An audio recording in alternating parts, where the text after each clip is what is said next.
নমস্কার বন্ধুরা, কেমন আছো সবাই? আজ আমরা দোকানের মতো ফুলকো এবং মুচমুচে দুই রকম চপের রেসিপি শেয়ার করব। আমরা অনেকেই ভাবি বাইরে থেকে যে বেগুনি চপগুলো নিয়ে আসি সেগুলো বাড়ির থেকেও অনেক বেশি টেস্ট হয়। আজ ঠিক দোকানের মতো পারফেক্ট দু রকমের চপ বানিয়ে দেখাবো। তাহলে চলুন শুরু করি। এখানে আমি কিছু হেলেঞ্চা শাক নিয়েছি। শাকগুলো ভালো করে ধুয়ে পরিষ্কার করে নিয়ে এক সাইডে রেখে দেব। এবার বেগুনির চপ বানানোর জন্য আমি বেগুনটাকে পাতলা পাতলা করে কেটে নেব।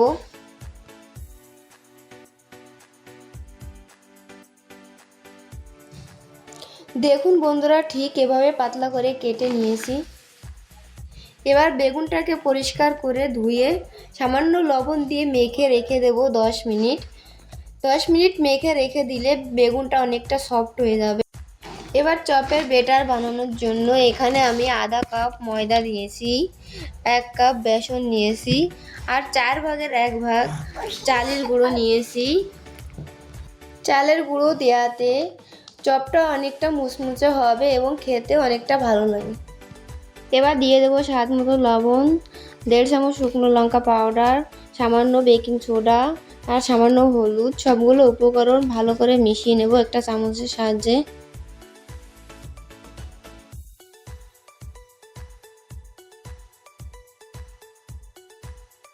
উপকরণগুলো ভালো করে মিশিয়ে নেব যাতে দানা দানা ভাব না থাকে। দানা দানা ভাব থাকলে চপগুলো ভালো ফুলবে না। এবার অল্প অল্প জল দিয়ে ব্যাটারটা তৈরি করে নেব। ব্যাটারটা বেশি ঘন বা পাতলা করব না। দেখুন বন্ধুরা, ব্যাটারটা ঠিক এভাবে তৈরি করে নেব। এভাবে ব্যাটারটা তৈরি করে নিলে পারফেক্ট এবং ফুলকো ফুলকো চপ হবে।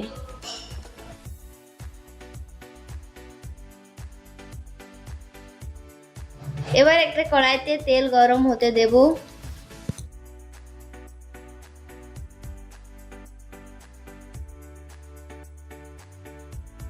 তেলটা গরম হয়ে গেলে 1 পিস বেগুন নিয়ে বেটারে ভালো করে ডুবিয়ে তেলে ছেড়ে দেব।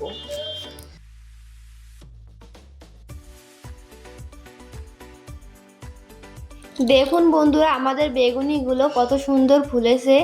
চুলোটাকে মিডিয়াম হিটে রেখে এক একটা করে সবগুলো বেগুনি ভেজে তুলে নেব।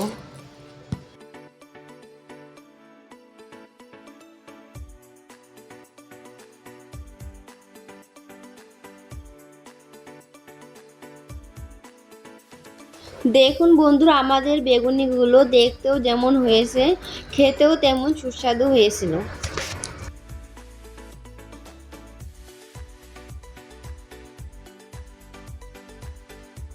আমাদের সবগুলো বেগুনি ভাজা হয়ে গেছে। এবার হেলেঞ্চা শাকের চপগুলো ভেজে নেব। এবার একটা হেলেঞ্চা শাক নিয়ে বেটারের মধ্যে ভালো করে ডুবিয়ে তেলে ছেড়ে দেব।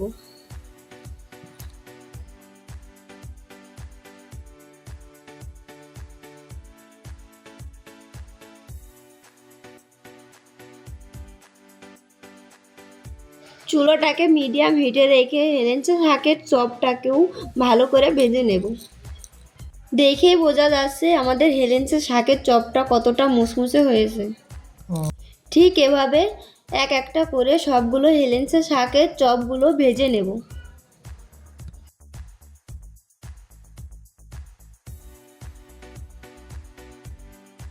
আপনারাও ঠিক এভাবে বাড়িতে বানিয়ে দেখবেন, দোকানের মতো পারফেক্ট চপ হবে। এরকম বেগুনি আর হেলেঞ্চা শাকের চপ হলে বিকেলের আড্ডাটা জমে যাবে। আমাদের রেসিপিটা যদি ভালো লেগে থাকে তাহলে আমাদের চ্যানেলটাকে অবশ্যই সাবস্ক্রাইব করবেন।